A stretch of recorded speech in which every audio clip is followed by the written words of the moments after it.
السلام علیکم ورحمۃ اللہ وبرکاتہ۔ چینل رب کی باتیں میں خوش آمدید۔ اعوذ باللہ من الشیطان الرجیم، بسم اللہ الرحمن الرحیم۔ قربانی کے فضائل احادیث کی روشنی میں۔ قربانی مستقل ایک عبادت ہے جو صاحب نصاب پر واجب ہے اور جو صاحب نصاب نہ ہو اس کے لیے مستحب ہے۔ اس سلسلے میں کوئی بھی تفصیلات ہو، معلومات کرنی ہو تو کسی عالم دین سے معلومات کرنی چاہیے۔ حج میں قربانی کی فضیلت اور بھی بڑھ جاتی ہے اور اس کی زیادتی مرغوب و پسندیدہ ہے۔ ہمارے نبی کریم صلی اللہ علیہ وسلم نے اپنے حج میں 100 اونٹ قربان کیے تھے۔ سبحان اللہ۔ قربانی کرنا حضرت ابراہیم علیہ السلام کی سنت ہے اور قربانی کے جانور کے ہر بال کے بدلے میں ایک نیکی ہے۔ اس کا مفہوم کچھ ایسے ہے کہ حدیث نبوی صلی اللہ علیہ وسلم، قربانی کا جانور جب ذبح ہوتا ہے تو پہلے قطرہ پر قربانی کرنے والے کے سب گناہ معاف ہو جاتے ہیں اور قیامت کے دن قربانی کا جانور ماں اپنے خون اور گوشت وغیرہ کے لایا جائے گا اور 70 درجہ زیادہ وزنی بنا کر اعمال کے ترازو میں رکھا جائے گا۔ حدیث نبوی ہے، قربانی کے دنوں میں قربانی سے زیادہ کوئی چیز اللہ تعالیٰ کو پسند نہیں۔ ان دنوں میں یہ نیک کام سب نیکیوں سے بڑھ کر ہے اور قربانی کرتے وقت یعنی ذبح وقت خون کا جو قطرہ زمین پر گرتا ہے تو زمین تک پہنچنے سے پہلے اللہ کے پاس مقبول ہو جاتا ہے۔ تو خوب خوشی سے اور خوب دل کھول کر قربانی کرنی چاہیے۔ کتنی بڑی فضیلت ہے اور کیا ہی یہ سعادت ہے۔ سبحان اللہ۔ اللہ تعالیٰ ہم سب کو نصیب فرمائیں، بلکہ جو صاحب حیثیت ہیں اپنے ساتھ ساتھ نبی کریم صلی اللہ علیہ وسلم کی جانب سے بھی قربانی کر لیں تو بہت احسن و عمدہ ہے، کیونکہ رسول اللہ صلی اللہ علیہ وآلہ وسلم کی امت کے ہر فرد پر لامحدود احسانات ہیں۔ قربانی کس پر واجب ہے؟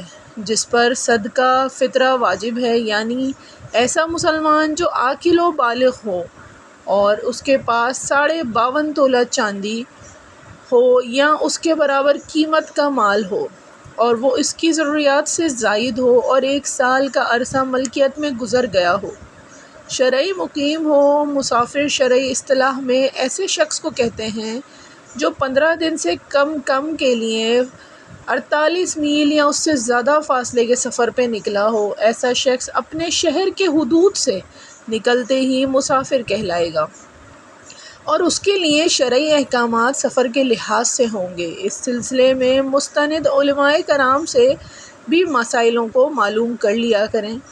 اگر شرعی مسافر جو صاحب نصاب بھی ہو وہ قربانی کے ایام میں گھر واپس آ گیا تو اس پر بھی قربانی واجب ہو لازم ہے۔ قربانی واجب ہونے کے باوجود نہ کرنے پر عتاب۔ جہاں قربانی جیسے بڑے عمل کی ادائیگی پر بے بہا اور خوب انعامات ہیں، وہیں قربانی واجب ہونے کے باوجود نہ کرنے کی صورت میں عتاب و عذاب بھی ہیں۔ جو صاحب حیثیت ہو اور قربانی نہیں کرتا وہ ہماری نماز عید کی جگہ پر نہ آئے۔ حدیث نبوی ہے یہ۔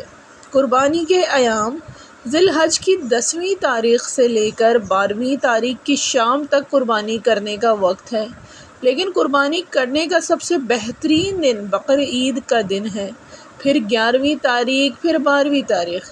قربانی کا وقت ایسے شہروں اور قصبوں میں جہاں جمعہ اور عید کی نماز ادا کی جاتی ہے وہاں قربانی 10 ذی الحج کو عید کی نماز کے بعد ہی کرنے کی اجازت ہے۔ اگر عید کی نماز سے پہلے کسی نے قربانی کر لی تو اسے دوبارہ سے عید کی نماز کے بعد قربانی کرنا ہوگی، ورنہ واجب ذمہ پر رہے گا۔ قربانی رات کے وقت کرنے کی اجازت تو ہے لیکن پسندیدہ نہیں ہے۔ قربانی میں نیت اور اس کا صحیح کرنا، قربانی کرنے میں محض اللہ تعالیٰ کی رضا جوئی مطلوب و مقصود ہونی چاہیے اور کسی قسم کا دکھاوا دل و دماغ میں نہ ہونا چاہیے۔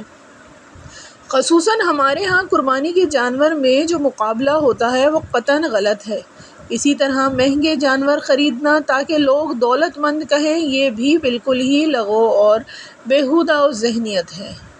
دین کے ہر کام میں اخلاص یعنی خالص اللہ کے لیے ہر کام کرنا نہایت ہی ضروری ہے، اور اس کے لیے قربانی کرتے وقت بھی خالصتاً اللہ کے لیے بیعت کی جانی چاہیے۔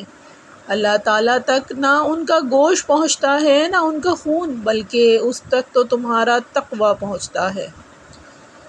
قربانی کی دعا۔ جب قربانی کا جانور ذبح کرنے کے لیے لٹایا جائے تو ذبح کرنے والا پہلے یہ دعا پڑھے۔ دعا آپ کو میں یہاں پر کمنٹ میں بھی بتا دوں گی۔ قربانی کرتے وقت زبان سے نیت کرنا اور دعا پڑھنا ضروری نہیں ہے، دل میں خیال کر کے یہ فقط بسم اللہ اللہ اکبر کہہ کر ذبح کر دینے سے بھی قربانی درست ہی ہے، لیکن اگر دعا پڑھ لی جائے تو یا پڑھ لینا بہتر ہے۔ ذبح کرنے کا مسنون طریقہ: جانور کو پچھاڑ کر اس کا منہ قبلے کی طرف کرنے کے بعد تیز چھری سے بسم اللہ اللہ اکبر کہہ کر جانور کے گلے کو کاٹیں اور اتنی قوت سے کاٹیں کہ گلے کی 4 رگیں کٹ جائیں۔ ذبح کرنے کے بعد بھی دعا پڑھیں۔ کند چھری سے ذبح کرنا مگر وہ ممنوع ہے کیونکہ اس سے ذبح صحیح نہ ہو سکے کے ساتھ ساتھ جانور کو بھی تکلیف ہوتی ہے۔ زیادہ بہتر اپنی قربانی کو اپنے ہاتھ سے خود کرنا ہے، کم از کم اپنی موجودگی میں ذبح کروانا ہے۔ چھری کو جانور کے سامنے تیز نہ کریں۔ ذبح کرنے کے بعد کھال اس وقت اتاریں جب جانور بالکل ٹھنڈا ہو جائے۔ ایک جانور کے سامنے دوسرا جانور ذبح نہ کریں۔ جو قربانی کرنے کا ارادہ رکھتا ہے اس کے لیے مستحب ہے کہ وہ پہلی ذی الحج سے لے کر 10 ذی الحج تک اپنے بال یا ناخن نہ کاٹے۔ قربانی کرنے کے بعد کاٹ لے، یکم ذی الحج سے پہلے کاٹ لے۔ قربانی کا گوشت اور کھال۔ قربانی کا گوشت کھانا جائز ہے۔ قربانی کے جانور کی کھال ذاتی استعمال میں لائی جا سکتی ہے، مثلاً جائے نماز کے طور پر یا پانی کے مشکیزے کے لیے۔ اگر قربانی کے جانور کی کھال کو فروخت کیا جائے تو اس سے حاصل ہونے والی رقم کو مساکین پر صدقہ کرنا واجب ہے۔ ان پر جو مستحق زکوٰۃ ہیں ان کو بھی دینا واجب ہے۔ کسائی کو قربانی کے جانور کا گوشت، چربی وغیرہ بطور معاوضہ دینا جائز نہیں ہے۔ قربانی کے گوشت کو حصے داروں میں وزن کے تول کر تقسیم کرنا چاہیے، اندازے سے تقسیم نہیں کرنا چاہیے۔ قربانی کے جانور کی رسی وغیرہ کو صدقہ کر دینا چاہیے۔ قربانی کے گوشت کی تقسیم۔ قربانی کے جانور کا جو گوشت ہے جو اس کے احسن تقسیم کچھ اس طرح ہے: 1/2 حصہ رشتہ داروں کے لیے، 1/3 حصہ فقراء و مساکین کے لیے، 1/3 حصہ اپنے اور دیگر اہل خانہ کے لیے۔ اچھا، آخری بات یہ ہے کہ ہر سال کی طرح اس سال بھی عید الاضحیٰ ہمارے لیے قربانی کا سبق لے کر آ رہی ہے، تاکہ ہم اسلامی زندگی کو اپنا سکیں اور اسلامی زندگی گزارنے میں جو مشکلات آئیں ان کا سامنا ہمت و حوصلے کے ساتھ کرتے ہوئے اللہ رب العزت کے تقرب میں آگے سے آگے بڑھتے چلے جائیں۔ لہٰذا ہم سب کی یہ کوشش ہونی چاہیے کہ نہ صرف خود بلکہ ساری امت مسلمہ قربانی والی صفحہ پیدا ہو جائیں اور اللہ کے احکام کے مقابلے میں اپنی خواہشات کو قربان کرنا ہم سب کے لیے آسان ہو جائے۔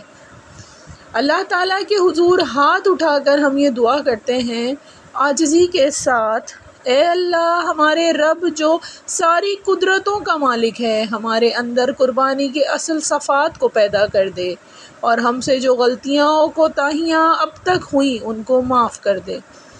آئندہ کے لیے ساری امت مسلمہ سمیت ہمیں مکمل دین پر عمل کرنے والا بنا دے کہ تیرے بس میں تو سب کچھ ہے۔ آمین یا رب العالمین، اللہم آمین۔ جزاک اللہ خیرا۔ مزید ایسی ویڈیوز کے لیے جن میں آپ کو معلومات ملتی رہے، ہمارے چینل کو سبسکرائب کریں اور بیل آئیکن کا بٹن پریس کرنا نہ بھولیں۔